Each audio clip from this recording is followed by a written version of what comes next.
Nyirishora shashira mimiyaga Nyirisi ndekura nigire mwijuru Shakaji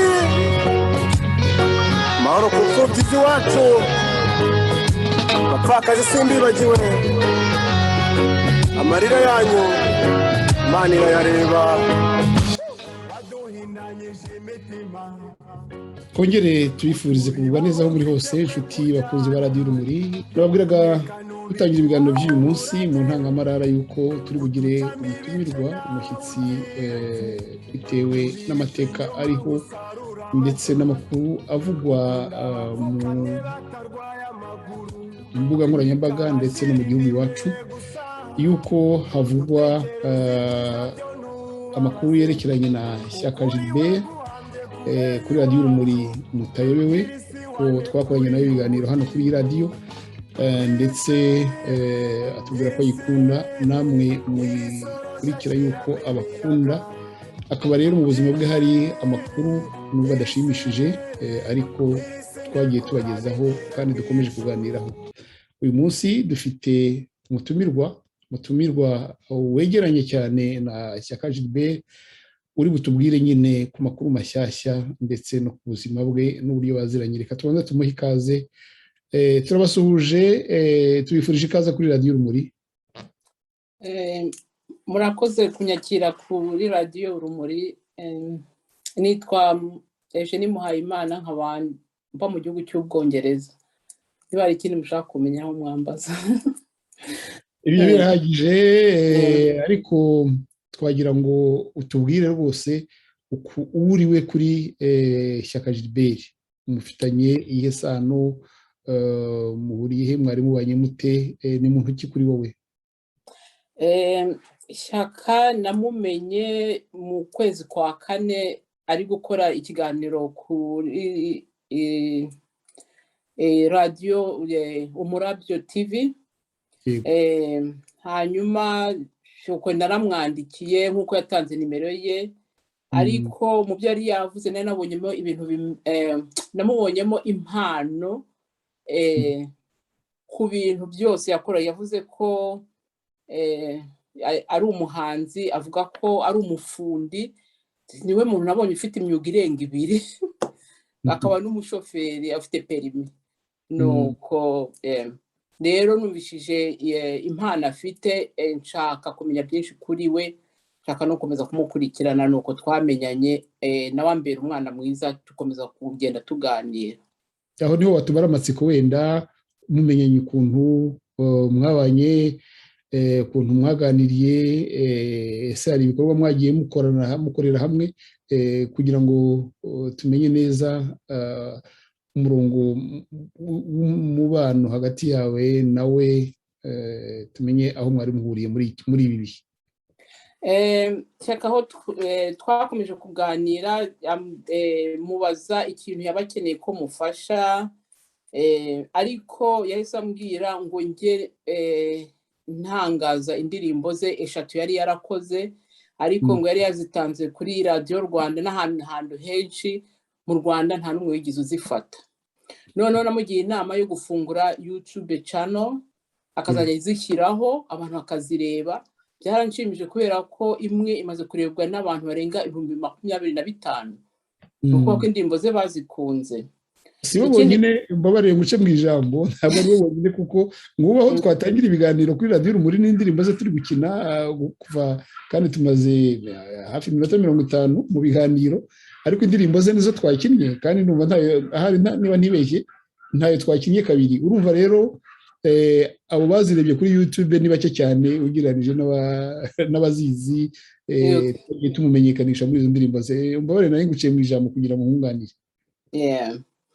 ikindi mufasha ni uguhindura indirimbo ze kuzishyira mu cyongereza kugira ngo abantu bazumve bumve icyo zivuga ikindi kintu cya gatatu mufasha ni ukumushakira inkunga nafunguje GoFundMe yo kumufasha kwa kweli yatangije umushinga wo kubakira abapfakazi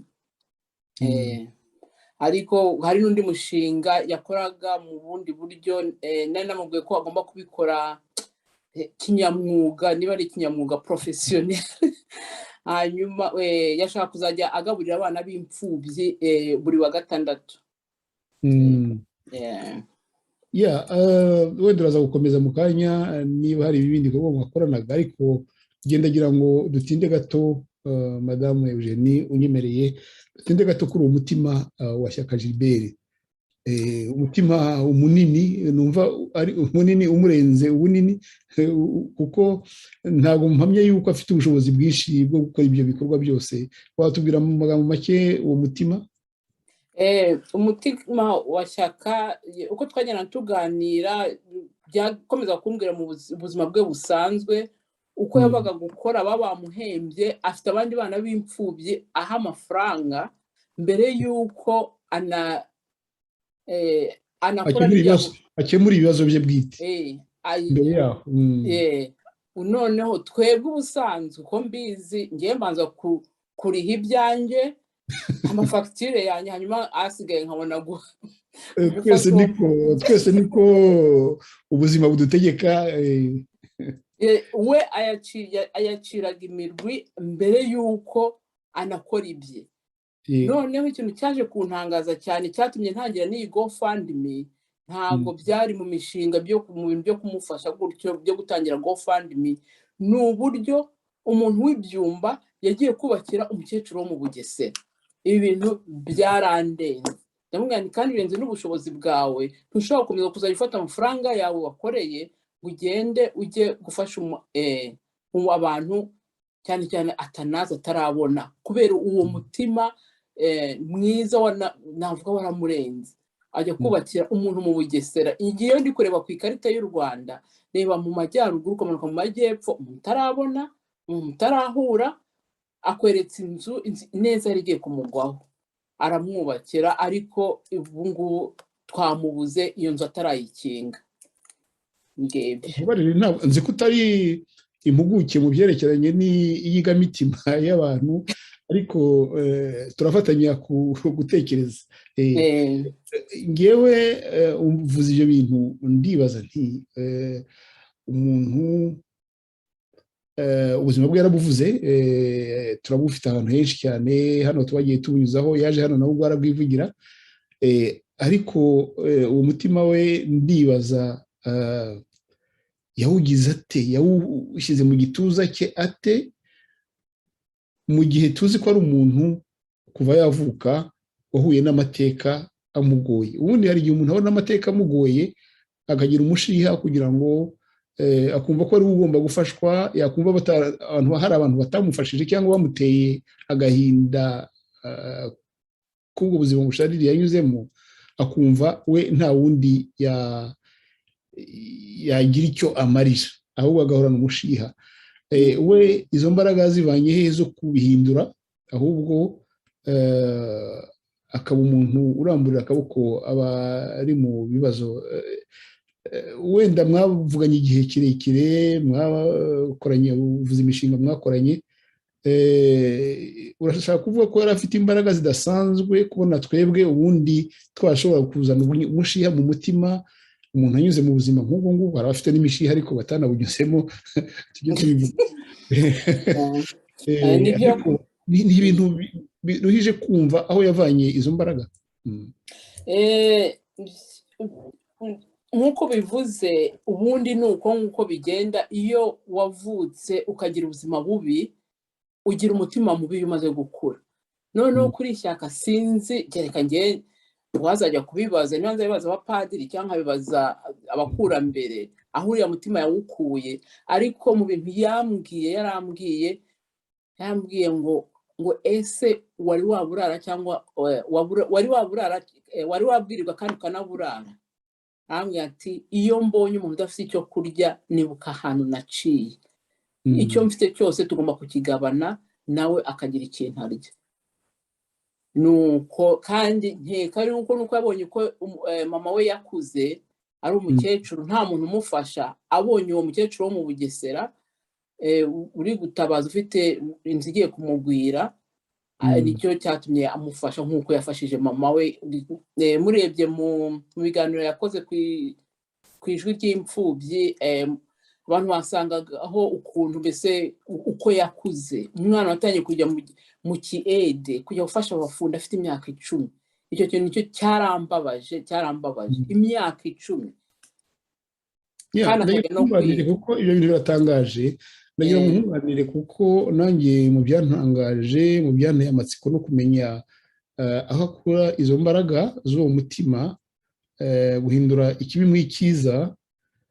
Nabonye nyine aho yagiye kubakira uriya mukecuru, yavugaga aho uburyo afashe izo mfubyi ndetse kenshi yibagiwe. Noneho igihe ku bwanjye ntekereza yuko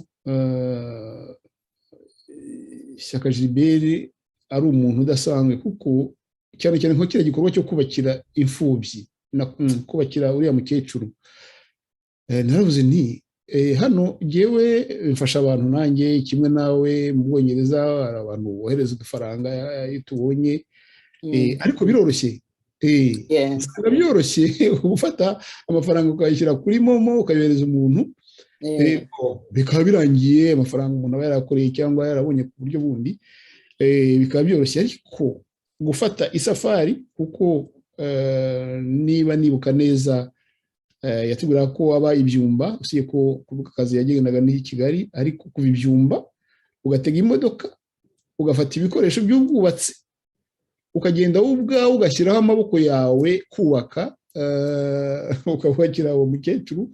Nkavuga neze bibaye ngombwa, hano ngiye mba mu Bubiligi, icyicaro gikuru cya radiyo kiba mu Bubiligi, ese natega indege nkajya gufasha umukecuru wo mu Bugesera, nkageraho mwakira. Wenda bize amafaranga, ugize umutima mwiza rwose wa kimuntu, nshobora kohereza udufaranga tukamufasha wenda, ariko nibyo nshoboye.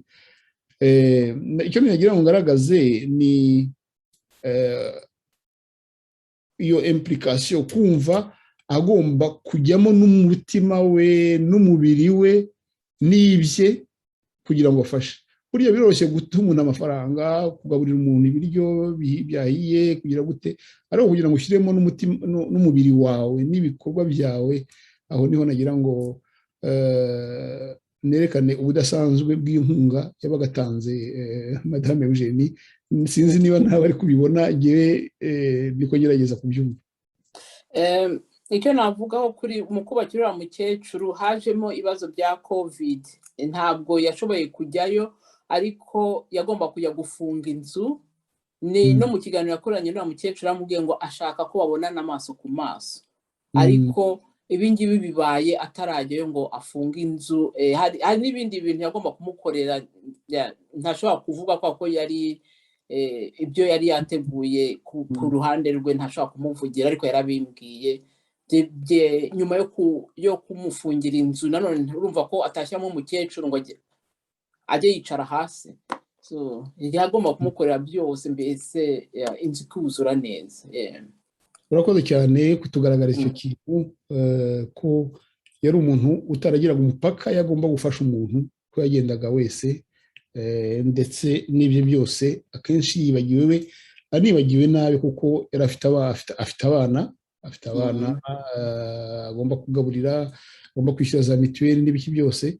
Ntabwo ari umuntu ufite amafaranga menshi ngo tuvuge ko afite ayo gusagura yo gufasha abantu, ariko akagerekaho n'ubwo bushake bwo gushyiramo n'umubiri we. Ni ikintu kitari mu mifashirize y'Abanyarwanda, nicyo nagira ngo tugaragaze. Urakoze cyane Madame Eugenie. Rero utubwiye ukuntu mwazimenyanye, ukuntu imishinga mwakoranye wamufashijemo. Ndibaza ko nawe wajya mu mutima wawe wasanga kuva mumenyanye hari icyo yagufashije, wakivuga?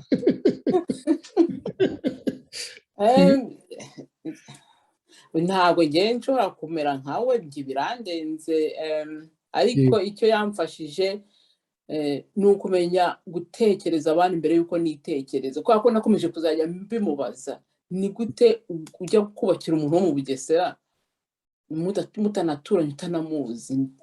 Urabona twese dufasha abantu tuzi, umuntu akakwandikira ngo uribuka ngo twariganye, ariko we nta kintu kimwe yagendeyeho. Ubwo rero nanjye nicyo kintu namwigiyeho cyo gufasha n'umuntu wese ntazi, kandi ibyo byose nanjye ubanza narabigezeho kubera ko Shyaka ntabwo tuziranye, nta nicyo dupfana, sindamubonaho nanjye ntarambonaho, kereka wenda ku mashusho, ntabwo turahura, ntabwo tuziranye, nta n'umuntu w'iwabo natwe twese twamenyanye gutyo ubonye bya biganiro bye. Urakoze kutugaragariza ukuntu nyine yanduzaga kwanduza mu cyerekezo cyiza, umutima we akawanduza n'abandi, akawusiga abandi, kuko nanjye bukeya twamenyanye iyo yabaga ari mu kintu wumvaga nawe mwajyana, kuko wumvaga ari mu nzira nziza. Urakoze cyane rero, ariko nagira ngo nkubaze nanone, twahuye nawe, twamenyanye nawe mu buzima we yatubwiraga ko buruhije, bugoye, inzira y'umusaraba yari atangiye ahubwo anatabariza, anatinya kubw'umuryango we, ndetse avuga ko afite uko ashoboye kuwukingira yawukingira. Iyo nzira y'umusaraba yatubwiye, yatangiye kubwira abantu, nawe utubwiye ko ariho mwamenyanye, yayigutekerereza gate by'umwihariko Madame Eugenie? nk'uko yabivuze mu biganiro yagiye akora ku televiziyo cyangwa channels zinyuranye, nanjye twabiganiriyeho, ariko yambwiraga ko akurikije ibyo abandi bagenda bamubwira, cyane cyane mu baturanyi b'iwabo bamubwiraga ngo ko ari umurambo ugenda. Noneho njyewe ubwo akambaza njye icyo mbitekerezaho, ariko nyine wumvaga afite ubwoba, bamubwira ko bazamushimuta, nkazajya mukomeza, ariko nawe akambaza ati ubu koko urabona bazanshimuta bataransubiza? Nanjye ndumva bidashoboka, none se bazagushimuta nta n'uwagushubije iyo barwa ye yanayohereje kuri Twitter, usibye ko icyo gihe ntabaga kuri Twitter, nta nubwo nzi nuko banayohereza, nuko byose arabyohereza kugira ngo mbese ibibazo bye bimenyekane. Nabyo biza muri iriya ndirimbo ye ngo kuntega amatwi bigutwaye iki, mwambabare mukantega amatwi. Nta n'umuntu n'umwe wigeze umutega amatwi, na mudugudu w'iwabo nawe ntigeze amutega amatwi, bose bamwitega ngo ni ikihebe, ngo ni babona ngende, ibintu nk'ibyo ngibyo. Reka duhere ibintu ku ntangiriro. Ni ukuvuga ko hariya yari amaze kugaragaza akababaro ke, ibintu bimuri ku mutima, imbamutima ze, byamukururiye ibibazo n'abantu bamwe na bamwe. Yumvikanye, niho twese twamumenyeye, agaragaza akababaro atewe n'uko umubyeyi we yishwe, akicwa ajyanywe na FPR, akaba atarongeye kubona agaruka. Papa we agasigana umukecuru we, akaba ari we bari bakiri kumwe n'ubu ngubu. Akavuga ati ko ari mwe mwajyanye papa, mwamujyanye hehe, munsobanurire. Akavuga abamujyanye, uburyo bamujyanyemo, aho babasanze. Kiriya kintu ndibaza ko abantu bose bamaze kubimenyera, ntabwo ari umwihariko wa Shyaka Gilbert gusa, abanyarwanda babuze ababo muri ubwo buryo, kandi umunyarwanda uwo ari we wese, twe duharanira uburenganzira bw'ikiremwamuntu, dusanga umunyarwanda cyangwa umunyamahanga uwo ari we wese cyangwa umunyagihugu uwo ari we wese agomba kumenya amakuru ku muryango we, mu gihugu cyubahiriza amategeko. Akaba rero dusanga twebwe, nubwo ntangiye kuvuga nyine nk'umuntu uharanira uburenganzira bw'ikiremwamuntu, nta burenganzira, ibyo yabajije byari mu burenganzira bwe, kandi nta tegeko byari byishe. Icyatangaje nicyo wari utangiye uvuga neza, gusobanura neza, ni uko byamuviriyemo ibibazo, kugeza ubwo nk'uko wari utubwiye, abaturanyi be bavuga bati wowe kuba wagaragaza ikikuri ku mutima, kariya kabaro kawe, uwabaye umurambo, umurambo ugenda. Icyo ni ikibazo kimwe. ikindi kibazo cya kabiri ni uko ibyo babivuga ko n'umuryango we ngo awushyize mu kaga. Ibyo twe tukibaza se niba akoze icyaha, si ko nyine nk'uko maze kubivuga atari icyaha, kuki bavuga ko umuryango n'umuryango we n'abagize umuryango we bagikoze? Hari umuntu ukora icyaha n'umuryango we ukaba uragikoze, ko icyaha ari gatozi. Ibyo rero bikadutera kwibaza. Niyo mpamvu navuze ko yatangiye kunyura mu bintu bikomeye. Ese ko mwaganiraga ibyo bintu byamuhungabanije bite? Ese yari akomeye bigeze he mu kihe kigero, Madame Eugenie?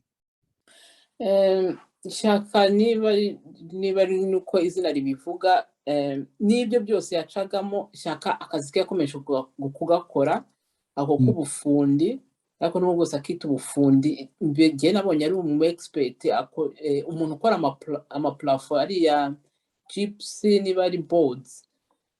Akora n'akazi ngenda ahubwo yarakanyeretse, njye nzi ko atondeka amatafari, ntabwo ari byo akora ni akazi k'ubuprofesiyoneri, uzi ko nta byangombwa afite muri kiriya gihugu byo kugakora, barabimwimye. Nabyo ni akandi karengane. Ibyo byose yari abizi, ariko akazajya gukora nk'umuntu utera ibiraka gusa.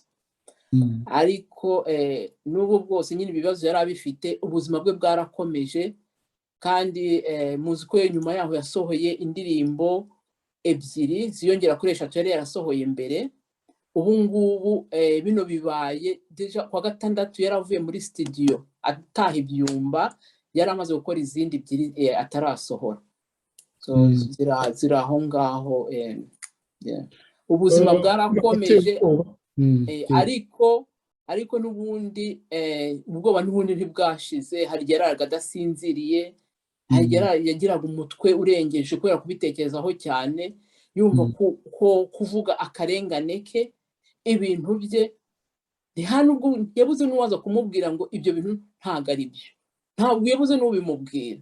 Aho atese koko nabajije ibintu bitabaho, none se kuki bamwe baza kubimbwira? Nicyo kibazo cyari kirimo. Kuki bamwe baza kubimbwira ariko akaba badashobora kujya hariya mu buyobozi ngo babivuge? Akaba ati dore abantu wawe babiciye hariya, arabizi, barabimubwiye, ariko bo ntibagire imbaraga zo kujya kubivuga. none arabivuze abaye umurambo, n'umuryango ugiye mu kaga. Ibyo rero byamuteraga umutwe uhoraho, kandi rimwe na rimwe akarara adasinziriye, kandi akeka yuko wa mugani bamubwiye ngo bazamushimuta. Nibyo byishimuta nyine, nabyo ukumva bimuteye haje n'iki stress, mbese kudatekereza neza. Ariko nyine ubuzima bwe bwarakomeje, kuko agombaga gutunga umuryango we, wongereho n'umukecuru. Ariko dukurikirana ibintu nyine bibera hari iwacu. Twabonye bakarasira, twabonye ko bakoranye n'ibiganiro aho banise n'abashingwacumu, kubera ko nyine biciwe ababyeyi bavuga ko bishwe na FPR, ariko FPR ntigire ikibafasha. Bakavuga ati aho kugira ngo duhozwe nk'abacitse ku icumu, ahubwo twashinzwe irindi cumu. Ndibaza ko ibyo bintu bitewe n'uko yabonaga na ba Karasira bafashwe, bamaze gutangaza nyine ko babajwe n'ibyo bintu, ndibaza ko nawe yari azi yuko bizamugiraho ingaruka. Ariko cyane cyane we ngira ngo icyamuteye akababaro gakomeye cyangwa se guhangayika ni uko batangiye kubimwereka, kumumenasa, kumushyiraho, kumutera ubwoba. Ibyo ngira ngo nibyo byatangiye kumutera ubwoba, ariko ubwoba burushaho gukabya aho bageze no ku muryango we. Tuza kubigarukaho mu kanya. Madame Eugenie Muhayimana, reka dusome ku mazi twumva akaririmbo ka Shyaka Gilbert, inshuti yacu, inshuti y'Abanyarwanda. Akaririmbo ke kitwa yise Nyirisi. Nta komantere niriwe ngashyiraho. Okay. nyirisi nyirisi nyirisorosha shiramo imiyaga nyirisi nyirisi nyirisi ndekura nigire mu ijuru Shakaji mahoro ku mfubyi z'iwacu bapfakazi simbibagiwe amarira yanyu Imana irayareba baduhinanyije imitima utubiba mu rwikekwe kuryana kuneka nubiduha nk'umurage uducamo ibice nawe utiretse ubiba ikinyoma ngo usarure amashyi ukunda abapfukamye batarwaye amaguru wimika abashirinda imbere gusa gutekereza ibyiza byo ntubabaze ukuri waguhambye kure y'iwacu nyirisi wandekuriye ubugingo nyirisi nyirisi nyirisorosha shiramo imiyaga nyirisi nyirisi nyirisi ndekura nigire mu ijuru nyirisi nyirisi nyirisorosha shiramo imiyaga nyirisi nyirisi nyirisi ndekura nigire mu ijuru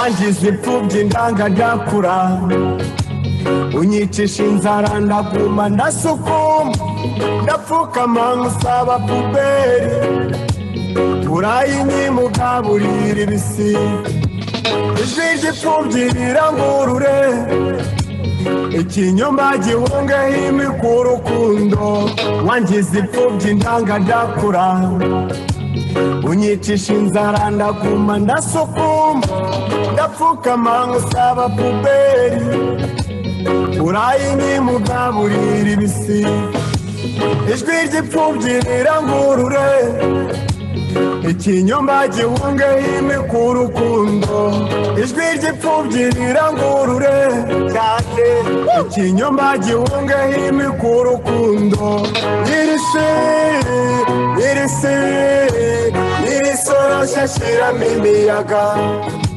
nyirisi nyirisi nyirisi ndekura nigire mu ijuru nyirisi nyirisi nyirisorosha shiramo imiyaga nyirisi nyirisi nyirisi ndekura nigire mu ijuru rungano rubyiruko irinde ibiyobyabwenge kandi mukore cyane nimushyire hamwe kandi mureke inzangano ntorasenga ngo ngire umujinya mwiza n'ubundi urwango rurimbura nyirarwo kuntega amatwi bigutwaye iki kwemera ukuri bikunaniza iki nyirisi gumana ubugome bwawe ariko ndekure nigire mu ijuru nyirisi gumana ubugome bwawe ariko ndekure nigire mu ijuru kuntega amatwi bigutwaye iki kwemera ukuri bikunaniza iki nyirisi gumana ubugome bwawe ariko ndekure nigire mu ijuru nyirisi gumana ubugome bwawe ariko ndekure nigire mu ijuru nyirisi nyirisi nyirisorosha shiramo imiyaga nyirisi inshuti mukomeje gukurikirana ibiganiro bya radiyo urumuri mutubabarire ikorwa ku karirimbo ni uko nyine ibiganiro biba bigomba gukomeza amasaha nayo aba azenguruka reka dukomeze ikiganiro twari kumwe turimo kumwe na madame Eugenie Muhayimana akaba ari umuntu nk'uko yabidutekereje wegeranye cyane na Shyaka Gilbert Madame Eugenie Muhayimana, uyu munsi turi gukorana iki kiganiro, Shyaka Gilbert yaburiwe irengero, nta muntu uzi aho ari.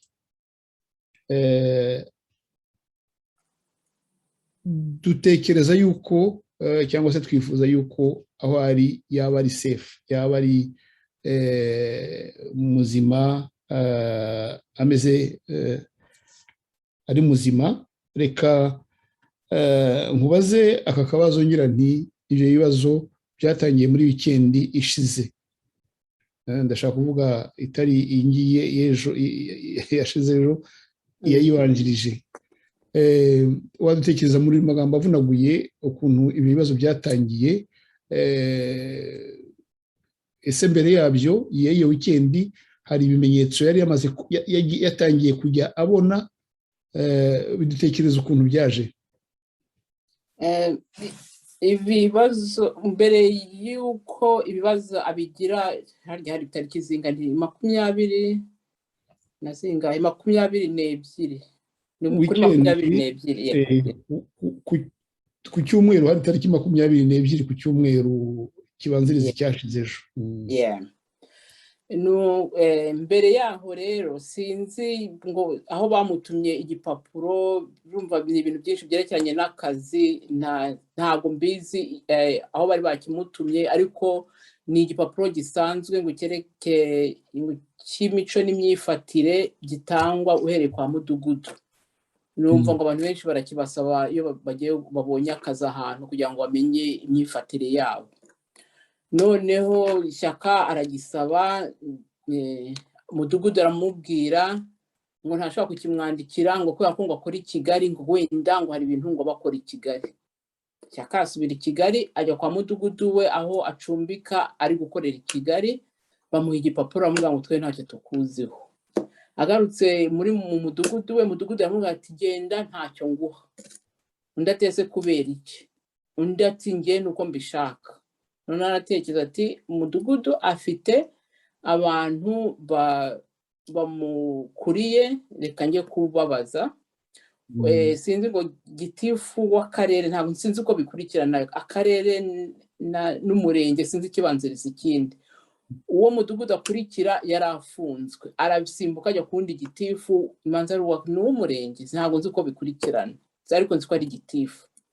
Abimubajije mu gitifu aramubwira ati mudugudu ntabwo afata icyemezo wenyine, hari abandi bantu bakorana, niba ari 5 bagomba guterana bakaguha icyo cyangombwa. Ubu nabo mu nama njyanama. Okay, ibyo ntabwo nari mbizi. Nuko noneho Shyaka asubira kwa mudugudu, aramubwira yitwa niba ari Harerimana Emile, no, uwo mudugudu aramubwira ngo najye aramubwira ngo inama izaba ari kuwa 5. Nuko ndibuka ko kuwa 3 Shyaka yamuhamagaye aramubaza ngo ese ushaka ko nzaba ndi muri iyo nama, nzasaba uruhushya ku kazi hanyuma nze mbe muri iyo nama? Mudugudu aramubwira ngo ntabwo ari ngombwa ko uhari. Nuko Shyaka arategereza, kuwa 5 nimugoroba mutelefoniye ndamubwira ngo yangu inama izaba ku cyumweru. Nkuko bisanzwe Shyaka akoreraga mu Mibyizi i Kigali, agataha muri weekend akajya kuruhukira mu rugo, akazagaruka kwa mbere mu gitondo. Ubwo rero agiyeyo, mudugudu yamubwiye ngo inama ibizamuberaho ku cyumweru.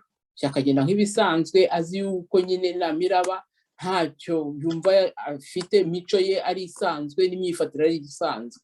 Nuko agiyeyo nyine aravuga ati ngewe nzabaza mudugudu nimugoroba, wenda n'icyo gipapuro nzagenda nkijyanye kuwa mbere.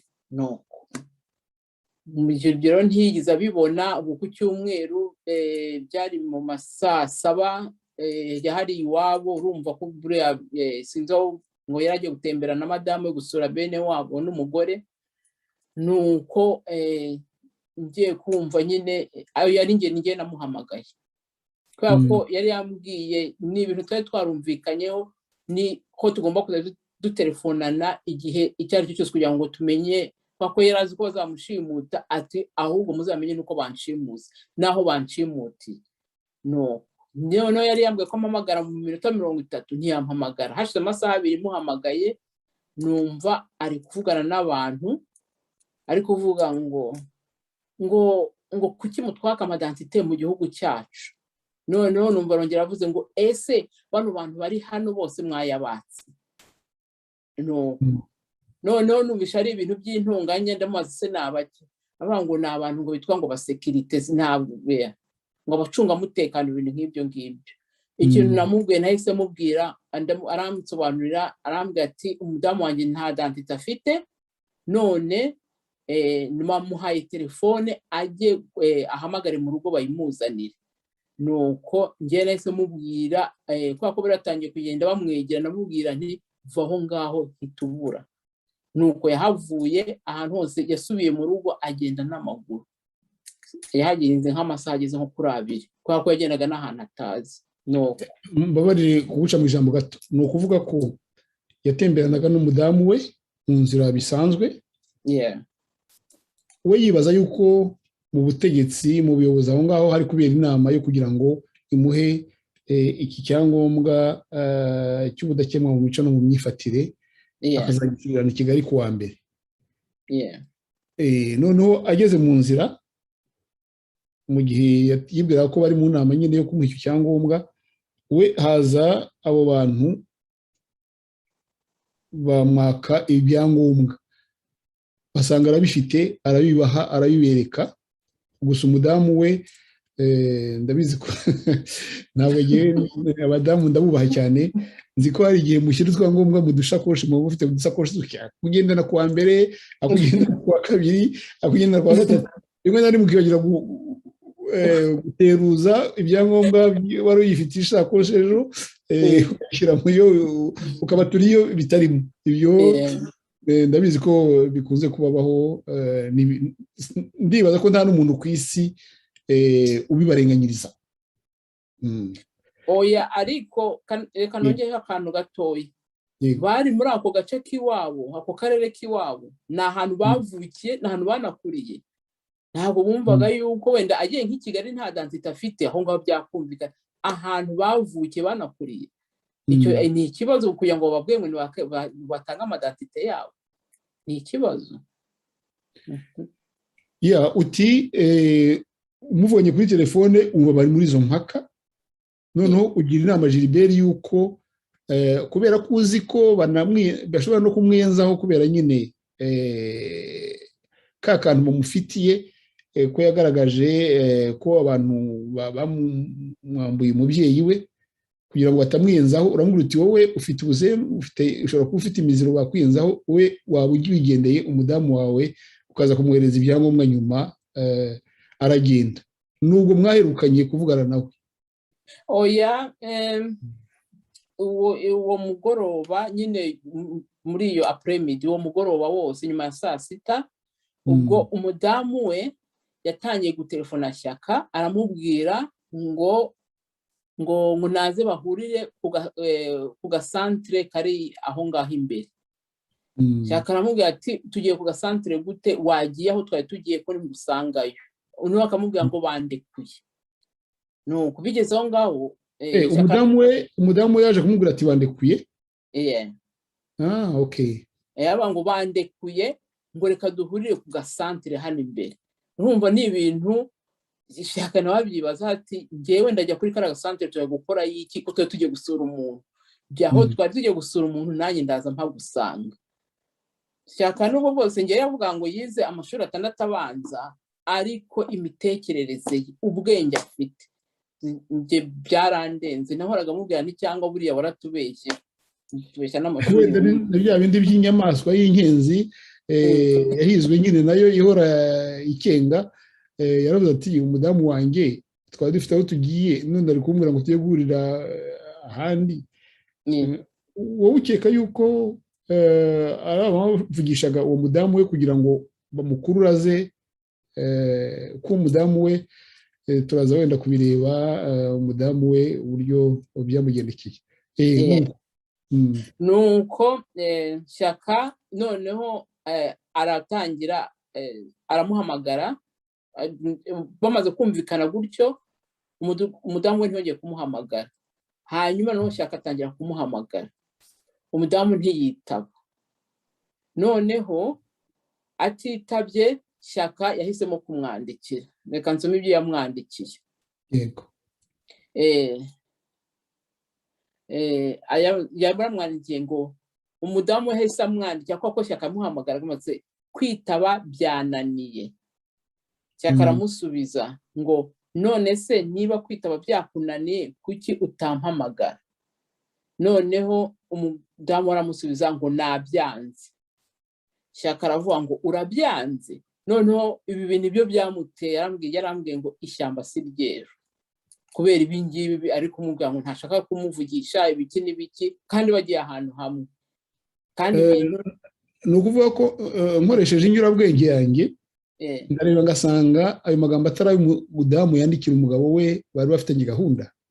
Yego. Kandi telefone yohereza mesaje ishobora no gutelefona cyangwa se kwitaba nibura bayitelefonnye. Kumubwira ngo gusa ngo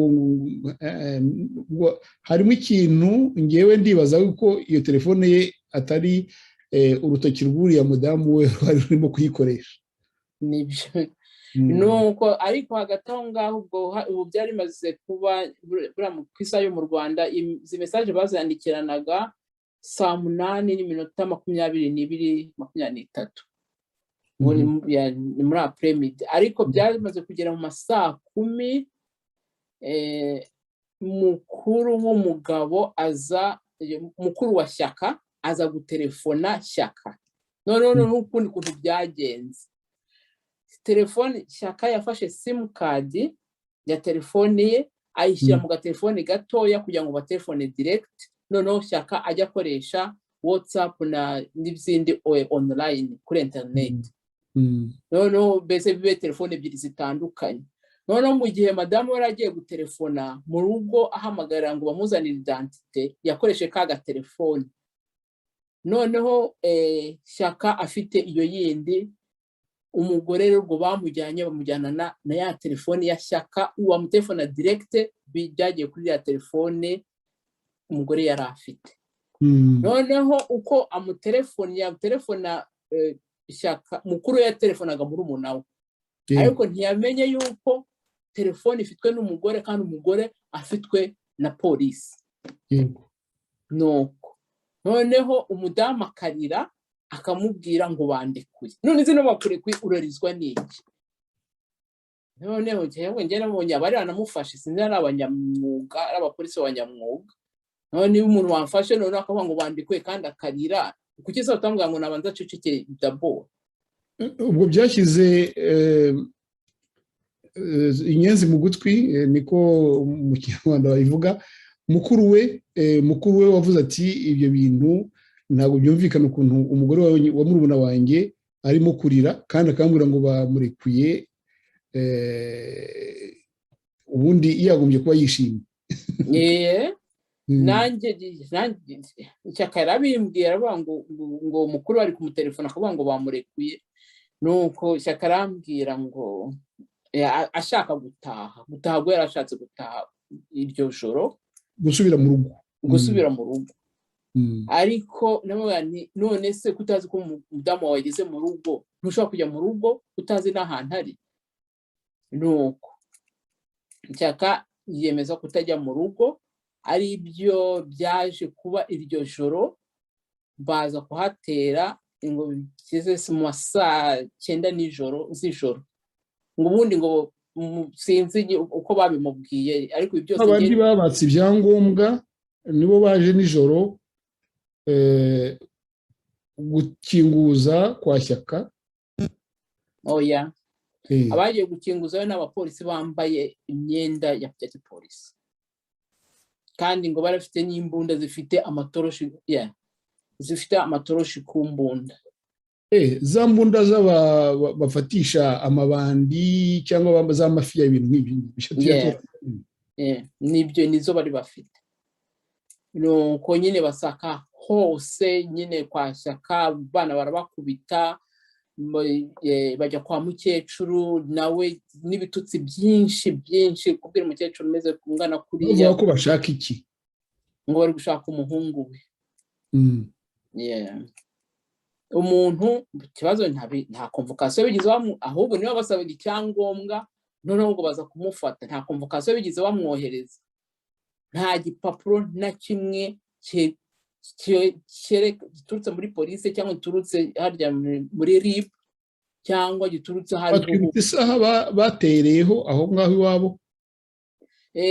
Mu rugo bagiyemo saa 9 z'ijoro, ariko abaturage bababonye ngo bababonye aho ngaho ijoro ryose, bahateye nijoro, mbese bamaze ijoro ryose.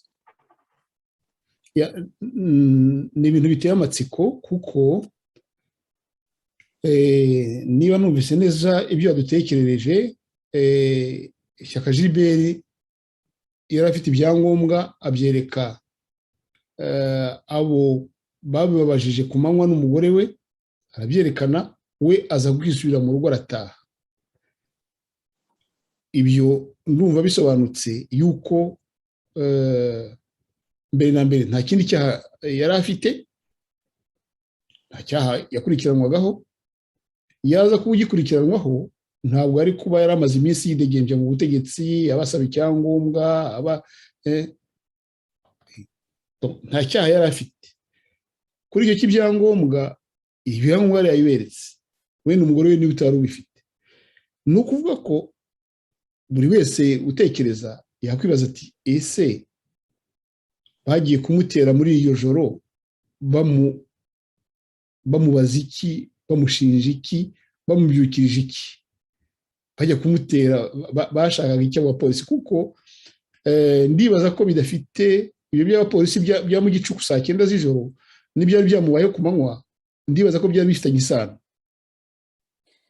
Nanjye nuko mbitekereza.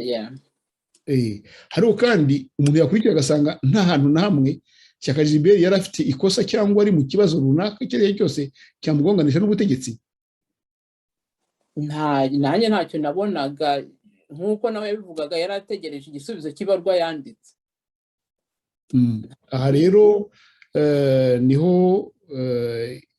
twabaza rwose, twebwe tuzabikurikirana tubaze nk'uko mubitugejeho mutyo, ariko hakaba harimo ibintu bidasobanutse. Tuzasaba inzego z'umutekano z'uko zibidusobanurira mu Rwanda, tubabaze impamvu bari bagiye kumufata muri iryo joro mu gicuku, ko tuzi ko abo bajya gufata mu gicuku ni abantu b'amabandi, babicanyi, abantu bafite ibibazo cyangwa se batumiye kandi batumiye ntibabitabe. Ibyo tuzabibaza, ariko ubwo harimo ikibazo nicyo nagira ngo twumvikaneho. Madame Eugenie, ndagira ngo ukomeze utubwira inyuma y'uko bateye uwo muryango saa 9 mu gicuku, bagateramo ibibazo, bakabakubita, bakabatera hejuru, bakajya no kwa mama we, mama wa Shyaka Gilbert, umukecuru, ndibaza ko batari batuye mu nzu imwe, nawe bakamutera hejuru. Nyuma yaho bahise bataha bamubuze, cyangwa babigenje bateye nyuma yaho? Ahubwo hari ikindi kintu bakoze, nari bagiye kuvuga, ngo bafashe abana amafoto. Abana, Shyaka afite abana b'imyaka 7 n'3. Ayo mafoto yafatiwe iki? Niba icyaha ari gatozi, umwana bajya kumufata amafoto, ni we ibyo byaha bavuga ko se yakoze, babafatiye iki amafoto? Abana bafashwe amafoto. Urakoze kugishimangira no kukibutsa, kuko tuzabaza nyine nanone ayo mafoto icyo yaragiye gukora. Ese baragira ngo bayashyire kuri icyo cyangombwa cy'imifate cy'ubudakemwa mu mico no myifatire, ko ajyamo, sinzi niba hajyaho n'ifoto, ariko iramutse igomba kujyaho hajyaho iya Shyaka Gilbert, ntabwo agomba kujyaho amafoto y'abana be. Ibyo rero ni ikintu nyine giteye amatsiko n'amakenga. Tuzabaza baragenda ubwo rero Shyaka nyine abonye yuko baje kumuhiga mu rugo ni aravuga ati n'ubundi barakomeza bampige. Ikintu yakoze yakuyeho telefone nuko, ariko mbere y'uko azikuraho ubwo turi kuvuga ko ubwo ni mu gitondo ku wa mbere amaze kumenya uko iwe byagenze, nibwo yandikiye abantu babiri, yandikiye Minisitiri Gatabazi. Nizere ko ibyo yamwandikiye mwabibonye. Noneho igihe yandikiye ubutumwa kuri WhatsApp, yandikiye na Gitifu, bombi nibo bantu yandikiye, arangije bahita abura. Rero kuba yaraburiye muri kiriya gihugu, ziriya mesaje yazandikiye mu gihugu, njye ndumva ubuyobozi nk'uko bwerekanye umugore we, nawe ubwo bagomba kumutwereka. Nuko ngende kubyumva, kubera ko babafatiye hamwe, n'ubu bose Shyaka yabacitse ariko yarakiri mu gihugu, niho hantu hanyuma tumuheruka. Bagomba kutubwira ahari. Nibyo rwose, kuko nk'uko twabivugaga mu kanya, ibyo bintu byose bifite aho bihuriye. Abamwatse ibyangombwa uwo munsi umwe, mu kanya gatoya mu gicuku bakaza gutera umuryango we, ariko Shyaka muri uko kubagira amakenga, akaba n'ubu ngubu yarabuze. Bisobanura yuko abo bantu bamushakaga, bisobanura yuko bafite ubushobozi bwo kumubona. Buriya mu Rwanda nta muntu ushobora kubura ngo agende, amatelefone y'abantu nta gitangaza kirimo, nta banga ririmo. Telefone y'umuntu iyo uyizi, bariya bafite ibikoresho bishobora kumenya aho ahagaze, aho yicaye, bakurikije satelite zibereka telefone yawe iri. Ubwo rero niba bariya abantu baramushatse n'imbaraga nyinshi nka ziriya, bakaba bafite ibikoresho bihagije byo kumenya aho telefone ye iri, kandi bikaba bigaragara ko Shyaka yayikoreshaga yandikira ba Minisitiri Gatabazi na ba Gitifu n'abandi. Ngewe numva nkurikije nanone iyo nyurabwenge yanjye, ariko ihereye ku bimenyetso bifatika, bariya abantu barashobora kuba baramugezeho, kuko bari babifitiye ubushobozi.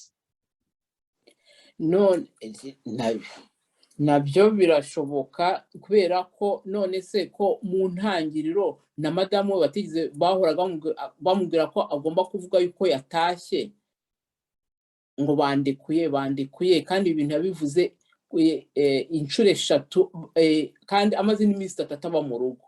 Ikindi kintu banakoze, nanjye uyu mudamu naramwandikiye, polisi iransubiza yigita ngo nuriya mudamu. Ibintu birakabije. Wamwandikiye ryari? Wabwiwe n'iki ko ari polisi yagusubije ryari? Wabibwiwe n'iki? Nabibwiwe nuko hari ibyo bibazo naje kubaza, none bakananirwa kubisubiza. Okay. Ibyo bibazo ese byaba ari ibanga cyangwa se byaba, wabwiwe n'iki ko bananiwe kubigusubiza? Nuko namubajije, namubwiye ntese nuza guhuguka umvugisha nkuko twe dusanzwe tuvugana. Noneho nibo bansubije barambwira ngo yego, kubera ko byari bimaze kugerera mu masaa 11:35 mu Rwanda. Kandi wibuke ko nakubwiye ko byatangiye saa 8 kuri aya masaha, saa 8 z'amanywa. Noneho byari bimaze kugera no mu gicuku. Namubajije ese nturahuguka? Byari saa 3:36 nibwo namwandikiye. Ntibasubiza, ariko bansubira ubutumwa nohereje. Ndavuga ndongera ndamubaza mu rugo bambwiriye ko utariyo kandi abana bari kurira ntiyagira icyo ansubiza wazo mu bapolisi ari kunsubiza iki abo bafite kandi message yanjye bari kuzisoma ndi kubandikira ndi kubona ko bari no kuzisoma. Ikindi cya gatatu yaho waje kuvugana na madamu wa Shyaka kugira ngo akubwire igihe yari afite telefone ye igihe bayimwamburiye ngo ujye bagereranya wumve niba mu gihe wamwandikiraga bari bayimwambuye ndi bari bayimwambuye ya yari akubwiye usanga muri ayo masaha ataraki na yarabimbwiye ngo nabonaga ngo nabonye ngo baragushubije ngo ariko sinjye nagushubije. Ni ukuvuga ko iyo bafashe umuntu hano bari bamushimuse gufata umuntu bakamufata za telefoni bakaza banazisubiza. Ni ikimenyetso simusiga, ni ikimenyetso simusiga, ni ikimenyetso kigaragaza ko iyo bafashe umuntu bakomeza kubeshya gukoresha iyo telefone bakabeshya abo yasize bahimba ibimenyetso kandi atari we wayikoreshaga. Icyo ni ikintu murumva ko bigiye byegera za mpunyanya nari mfite z'uko na Shyaka nawe bashobora kuba bakurikiye mu icyo gihe yandikiraga abo bategetsi bakurikiye telefone ye bakaba bamugezeho aho yari ari. Nibyo. Ariko ubwo nyuma yaho nko nabivuze mukuru we yongeye gutelefona ndumva hari hashize nk'iminsi 3 byabeze nko kwa kabiri cyangwa kwa gatatu arongera aratelefona umudamu wa Shyaka aramusubiza ngo bandekuye kandi agasubiza ari kurira. None se bamurekuye ku cyumweru ari kurira ariko ntiyaraye mu rugo ku cyumweru kwa mbere kwa kabiri kwa gatatu yongeye gutelefona barongera baravugana aravuga ngo bandekuye. Ariko ziri kuki bahoraga bamurekuraga buri munsi. Ikindi rero cyaje kubamo bamufashe bamumaranye icyumweru cyose. None muri icyo cyumweru cyose baramurekura. Uyu munsi nibwo twamenye inkuru, uyu munsi mu gitondo nibwo twamenye inkuru ko bamurekuye umudamu wa Shyaka bamumaranye icyumweru cyose nk'uko umaze kubivuga. Tubwira ukuntu bamurekuye, ese mwavuganye, yakubwiye yuko bamurekuye kubera iki, bari bamufatiye icyaha ki, none bakaba bamurekuye kubera mpamvu ki, icyo cyaha bakimuvanyeho? Bamufashe ku cyumweru ku tariki 22 bamurekuye ejo ku cyumweru nuko ko yaramazemo icyumweru cyose 29 yego 29. Icyo bari bamufatiye nk'uko nyine Shyaka yari yabimbwiye nari nzi ko ari identite kandi nawe yarazi ko ari identite. Noneho mu byo bamurekuriye bavuze yuko ngo yarazi ko umugabo we azatoroka. Ibi bintu nabyumvishije nahise mvuga Imana yanjye ibi byaha ni byaha bwoko ki? Ngo yarazi. Urakoze kutubwira icyo kintu. Ngo yakubwiye ko we icyaha cy'ibyangombwa batigeze bakimubaza. We agezeyo bamushinja icyaha cyo navuga nko guhisha umugabo we cyangwa se kuba umugabo we yatorotse. Yarazi ko azatoroka ariko ntiyabimenyesha ubuyobozi.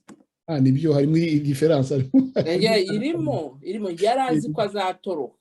Icyo gikorwa nticyari cyaba ahanga nticyari cyaba niba yaranabizi none se niba utekereza ko umuntu azatoroka wajya wabimuhanira uwo mugore. Ariko habyukije ikindi kibazo nanone, bibyukije ikindi kibazo kuko babwiwe n'iki yuko umugabo ashobora gutoroka umugore atabizi atabibwiye umugore. Yego da. None se ntabwo bagiye mu mutwe ngo bapime ngo basange koko yarabimubwiye birimo byanditsemo birikodinze mu mutwe we.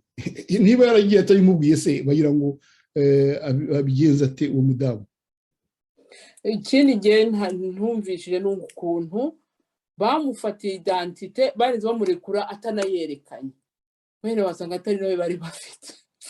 Niho navugaga mu kanya yuko icyo cyaha cy'ibyangombwa batigeze bakinsisitaho bakimushinja mu byo gihe bamufatiye nyine bamushinje gusa umugabo we. Ibyo rero nkavuga nti ese umuntu ashobora gufungirwa icyaha undi yakoze? Ibyo nabyo ni ikindi kibazo. Ariko simbizi se ubundi mu mategeko y'abantu bashakanye, ariko ntabwo mbizi niba ari byo, wenda wansobanurira. None se niba umugore byaba ari icyaha kuba ko azi icyo umugabo azakora, urumva ubundi iyo abantu basezeranye baba babaye umwe, none se umugore yakizira gute? Uzamuye ingingo ikomeye cyane, reka rwose ngushyigikire ngira nti mu rukiko burya ruzi yuko badashobora kwemera ko umugore ashinja abera umugabo umugore we, akamubera umushinja cyangwa akamubera ubushinjura. Ntabwo nari mbizi. Kuko baba bazi ko afite amarangamutima adashobora gukoresha ukuri. Ntabwo rero birirwa babaza umugabo iby'umugore we ngo bamushinje cyangwa bamushinjure. Ibyo narabibonye mu manza nyinshi, cyangwa ngo babaze umugore ngo ashinje umugabo cyangwa amushinjure, kubera ko nyine ubwo bumwe baba bafitanye, baba bazi ko umwe ahishira undi. Ibyo rero kuvuga ngo yari abizi ngo ntiyabibabwira, ntabwo bagombye kwirirwa babimushinja cyangwa se bayimuryoza. Jye nkurikije iyo principe ya droit y'ubutabera, jye niko mbyumva, ariko bo iyo logique ntabwo bayishyizemo. Ntabwo bayishyizemo, nta kuntu wajya gufata ngo umugore ngo yari azi ko ikintu kitaraba kiba icyaha gute? Yari azi ko ngo azatoroka, none se kuki bamutekerereje? Aroizwe ntabwo mbizi. Aho harimo ikibazo, nibyo koko rwose kiteye urujijo, ariko ndagira ngo dutera imbere mu kiganiro turebe noneho ku buzima no ku mutekano wa Shyaka Gilbert. Tumaze kubona ko mbere akimara kugaragaza ibitekerezo bye yuko akeneye kumenya ukuri ku cyerekezo cy'umubyeyi we, kuri papa we, yabonye za menasi zihereye ku bayobozi, ziturutse mu bayobozi, ziturutse no mu bantu bamwegereye, bamugaragaje impungenge bati ibyo bintu ntabwo wakagombye kubibaza. Noneho ejo bundi barabona ko ari ibintu by'umugambi bamukoreye kugira ngo azaze kureba icyangombwa cye mu mibyizi. Ku cyangombwa cye bari inama, bari bavuze ko inama yari kuwa gatatu, bambwira ko bayimuye bahise kuwa gatanu kugira ngo bijye ku cyangombwa cye cy'ubudakemwa mu mico no mu myifatire, kugira ngo azasubire ibyumba ku cyumweru, noneho babona n'imbona nkubone. Uko kubonana rero byabaye ugushaka kumufata, akoze amayeri yigendeye, abavuye mu nzara. Ntabwo yabacitse rwose, ahangaha ndagira ngo byumvikane neza, ntabwo yacitse, yaberetse ibyangombwa bye nibyo bamubajije, akomeza urugendo. Gusa icyo cyangombwa cye nta kindi cyaha yari yakoze. Ariyo byanaduteye gutangara impamvu ki bagiye kumushakisha muri ayo majoro. Bigaragaza ko Gilbert bamushaka kandi batamushakiraga icyiza. Ahangaha rero ndagira ngo tugaragaze impungenge z'uko umutekano we ubu ngubu bamufashe, cyangwa se niba baramufashe, amaboko yabo ari agomba kubazwa Shyaka Gilbert. Bagomba gutanga ibisobanuro, reka tubivuge mu magambo make dutyo. Gutanga ibisobanuro impamvu bamushakaga, bamuhigaga, n'ubu ngubu bakimuhiga, kugeza ubwo bafashe umugore we bakamuvana mu bana be, abana bato, bakamumarana icyumweru cyose. Ahangaha harimo question mark, harimo ikibazo kigomba gusubizwa byonyine na buriya butegetsi. Ndagira ngo nkubaze kuyerekeye umutekano we wavuganye na madamu we wumvaga afite mutima umeze ute? Ese umutima we wari ukomeye? Ese yumva umugabo we ashobora kuba ari he? Kugira ngo twumve we wavuganye nawe wumvaga afite icyizere ki Madame Esperance? Uko twavuganye numvishije afite ihungabana rikomeye kubera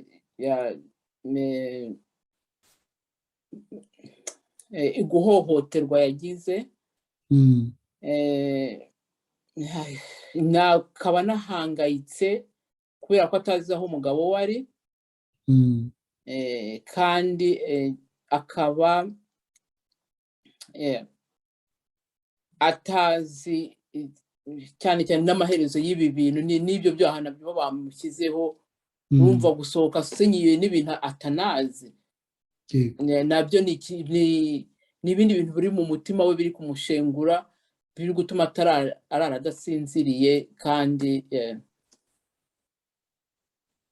n'abana bari kumubaza ibibazo byinshi kuri papa wabo, akabura igisubizo yabaha n'ibyo ngibyo.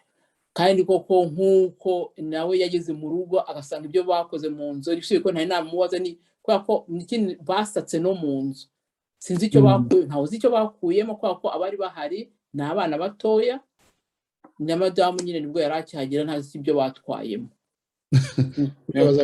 Bazagaragaza impapuro z'imitwe y'iterabwoba bamusanzemo, ko mu nzu basanzemo impapuro z'imitwe y'iterabwoba. Ibyo ntawe byatangaza baramutse bazerekanye.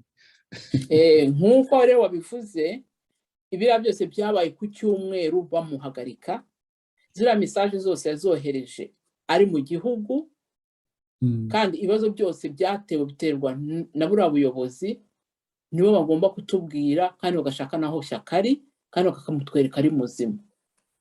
Nyari ni uko nk'uko mbyumva. Ukoze neza, kuko twari turimo tugenda tugana ku musozo, kugira ngo tukureke, kuko ejo ni n'akazi.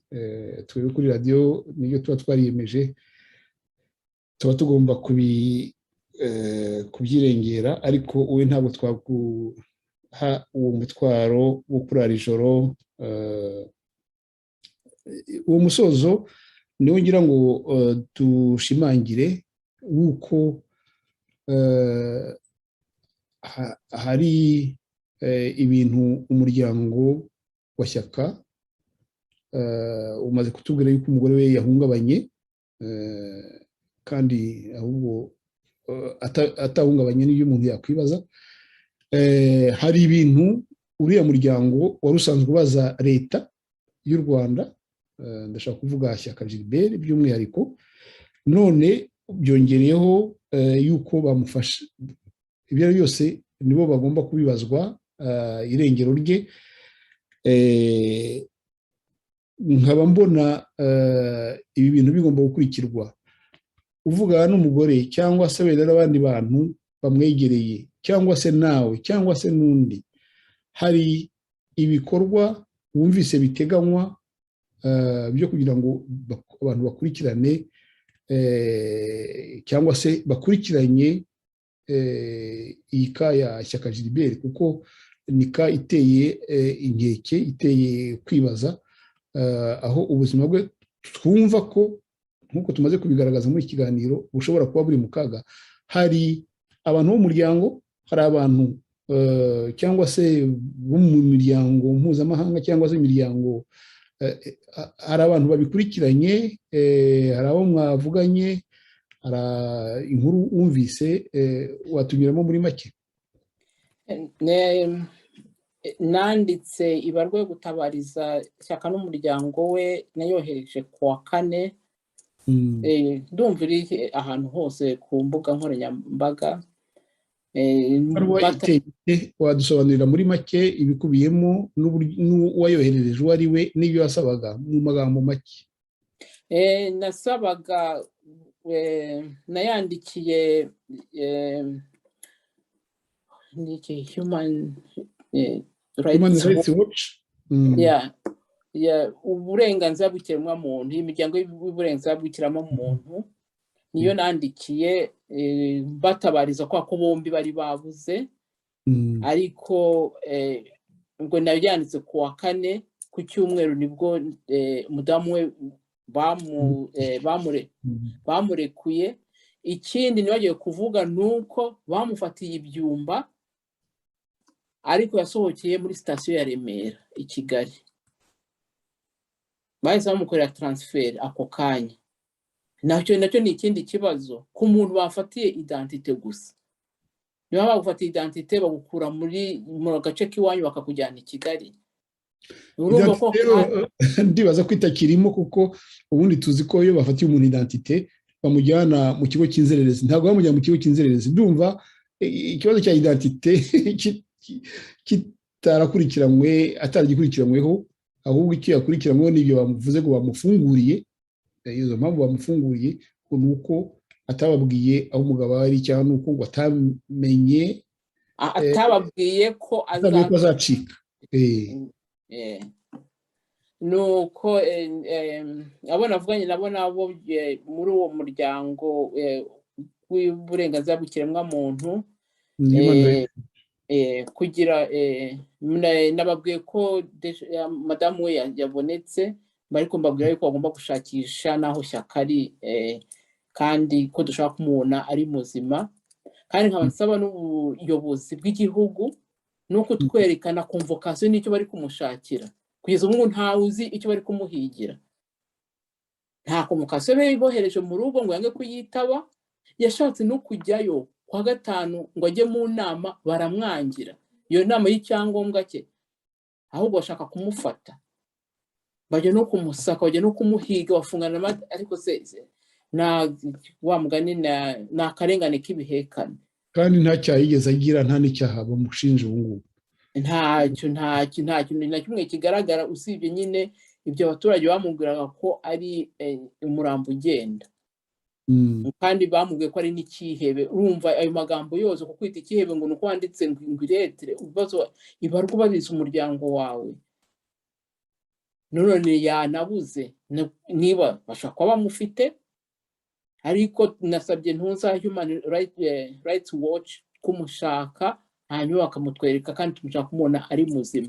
Hagati aho ngaho na leta ya Kigali nibitegura ibirego imurega, kugira ngo wenda bamugana umuntu ari no gushaka n'umuburanira, turebe aho bigana.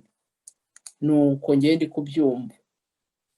Hari abakuzi ba Shyaka Gilbert, hari ibitangazamakuru, hari abo bose baharanira uburenganzira bwa kiremwamuntu. Wumva bakora iki muri ibi bihe nk'ibi ngibi? Icya mbere ni uko nabasaba gufasha cyane cyane madamu we, uhuye n'aka kaga ntashobora no gusobanura, wagira ngo yaguye mu bintu atazi, kugutwarira identite ugatahana intuza icyaha cyo gucikisha umuntu, kubera ko ibi bintu yaciyemo ni ibintu bikomeye. Akeneye ubufasha ubwo ari bwo bwose. Uwashaka kumufasha yakunyuraho, yakunyura kuri nde? Nk'uko Shyaka ariwe wahahiraga urugo akaba adahari, urumva dore n'ikindi kintu ahubwo bishe. None se ko umugabo wahahiraga urugo navuga ngo iki, bamutesheje urugo rwe akaba yagiye, none se urugo rurahagirwa nande? Ni ikindi kibazo cyavutse. Ibi byose babikora batatekereje. Abantu bari mu mahanga, telefone ya Shyaka yari kuri YouTube channel, iyo twamushakaga ari n'uwashobora kumufasha yashobora kwinyuraho. Ariko ubu ngubu se kuba umuntu yafasha umudamu we, mwe kwinyuraho, iyo ngiyo niyo polisi ifite. Birumvikana. Nubwo itaba itayifite, nubwo yaba ari madamu uyifite, baba baziriho bazicunga. Ubwo no gushaka ubundi buryo kugira ngo bashobora kumufasha, bazabunyureho, kuko bwashobokaga ntabwo bukiriho. Ubwo bakunyuraho kuntuza ku ijwi ry'imfubyi nk'uko nari nabivuze, nari nafunguye GoFundMe yacagaho amafaranga yo gufasha imfubyi, ari nabwo twatekereje yuko bashobora kuba ariyo bagiye gushaka mu rugo kubera ko yaramaze kuba hafi amapawundi 1,000. Bashobora gushyiraho inkunga yo gufasha madamu we iciye aho ngaho, hanyuma nkayimugezaho. Ikibazo rero madamu we ashobora kuyageraho? Nge mfite uburyo nayamugezaho. Okay, icyo nicyo nagira ngo menye rwose.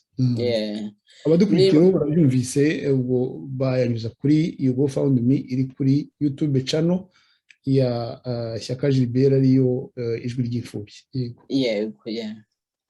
Abandi bagira icyo basaba ubufasha ni ubuhe, ni bande? Ni imiryango mpuzamahanga, n'ubu bwose twabonye madamu, ariko nzi yuko no bashyizemo ingufu zabo kubera ko n'ubundi ntabwo twari kumubona iyo tudasakuza,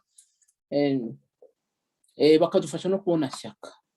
Twabonye umwe nibatwereke n'undi, nibadufashe kubona n'undi, nibadusabiye leta ya Kigali, nibo bonyine twebwe kuvuga babona nkaho ntacyo turi kuvuga, basabe leta ya Kigali bamutwereke kandi dushaka kubona ari muzima. Kandi hagati aho ngaho nyine nasabye leta ya Kigali kuba itegura n'ikirego bakishyira aho ngaho. Ntabwo umuntu azajya yirukanka ajye kwihisha atazi n'ibyo yihisha ibyo ari byo, atazi n'icyo yakoze. Bagaragaza icyo bamushinja. Leta ya Kigali igaragaza ikishinja Shyaka Gilbert. Naho imiryango iharanira uburenganzira bw'ikiremwamuntu, yaba ariyo mu gihugu cyacu, yaba ari iy'Abanyarwanda, yaba ari impuzamahanga, rwose bakurikirana icyo kibazo nk'uko bibasabye. Ndagira ngo dusoreze ikiganiro cyacu hano, keretse waba ufite icyo wenda wibagiwe washaka kongeraho, naho ubundi nagira ngo usezereho, ujye kwita ku bana, ujye kwita ku rugo, amasaha arakuze. Nagira ngo nshimire abantu bose bitanze bakaba baratabarije Shyaka n'umuryango we, kandi nzi ko babikoze buri wese uburyo ashoboye. Nawe kumpa iki kiganiro ahangaha nabyo ndabigushimiye cyane, kandi nkaba mbasaba gukomeza gufasha umuryango wa Shyaka no gushakisha Shyaka tukamubona ari muzima. Ni ibyo ngibyo, ntazatumerere nk'uko abandi baburiye irengero. Urakoze cyane, ndagushimiye Madame Eugenie Muhayimana. Icyo hano kuri Radio Urumuri tugusezeranije ni uko utavugiye mu butayu. Radio Urumuri irakumvise, Radio Urumuri yumvise ijwi rya Gilbert ritakiri imfubyi nawe arimo. Tuzakomeza ibikorwa byo kumuvugira, byo gukurikirana ubutabera bwe, cyane cyane n'ubusugire bwe, cyane cyane ku buzima bwe. Tuzababa hafi rero, umuryango we turi hafi kandi twawubaye hafi, turi hafi, tuzakomeza kuba hafi. Nicyo nasezeranya kuri Radio Urumuri, ndetse nsezeranya n'abadukurikiye yuko tuzakomeza kubagezaho amakuru. Dufite amahirwe yo kuba turi kumwe nawe, ufite amakuru umunsi ku munsi, mu gihe cyose tukwiyambaza kugira ngo uduhe update. Ndibaza ko nyine uzajya twumva, ukaza yaba ari minota 5, ariko Abanyarwanda bakamenya ibiri kuba. Urakoze rero, ndagushimiye kandi ugira umugoroba mwiza Madame Eugenie Muhayimana kuba utugejejeho amakuru y'uwo muryango na Shyaka Gilbert. Muramuke neza. Nawe murakoze. Bye. Bye. Reka nguherekeze n'akaririmbo ka Shyaka Gilbert. Shyaka G ndacyahari, anaho nzajya, Imana iracampagazeho. Amahoro ku mfubyi, iyo niyo ndamukanye yanjye. Abapfakazi n'abandi bababaye mwese, marira yanjye ari mu ijuru. Nta kinyoma kigira intebe nzima, itaramunzwe iyo yarwaye umugezi. Abicariye izo nzima bita ko zikomeye, ziteretse ziteretse ku cyobo kirekire aho nabona iherezo ziteretse ku cyobo kirekire aho nabona iherezo abitwa ko bakiramyeho bibeshya ko cyabahiriye imyaka 2-3 kibamanura iyo kure imyaka 2-3 kibamanura iyo kure abitwa ko bakiramyeho bibeshya ko cyabahiriye imyaka 2-3 kibamanura iyo kure imyaka 2-3 kibamanura iyo kure nta kinyoma kigira intebe nzima niba utari mu muguzi wiza mu iduka ryanjye niba udashaka ikibi wijya ahakorerwa ibibi nubwo utahindura igeno ryawe wiba inkuru z'ikibi nta kinyoma kigira intebe nzima niba utari mu muguzi wiza mu iduka ryanjye niba udashaka ikibi wijya ahakorerwa ibibi nubwo utahindura igeno ryawe wiba inkuru z'ikibi nubwo utahindura igeno ryawe wiba inkuru z'ikibi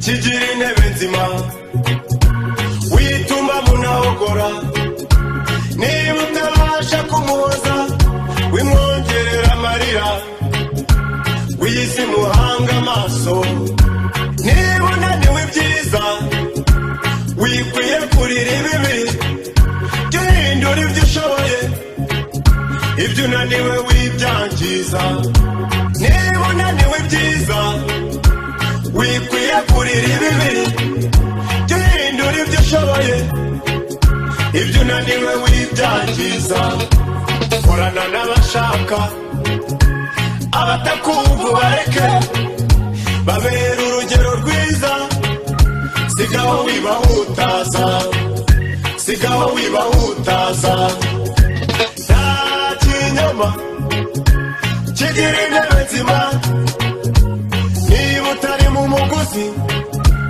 wiza mu iduka ryanjye niba udashaka ikibi wijya ahakorerwa ibibi nubwo utahindura igeno ryawe wiba inkuru z'ikibi nta kinyoma kigira intebe nzima niba utari mu muguzi wiza mu iduka ryanjye niba udashaka ikibi wijya ahakorerwa ibibi nubwo utahindura igeno ryawe wiba inkuru z'ikibi nubwo utahindura igeno ryawe wiba inkuru z'ikibi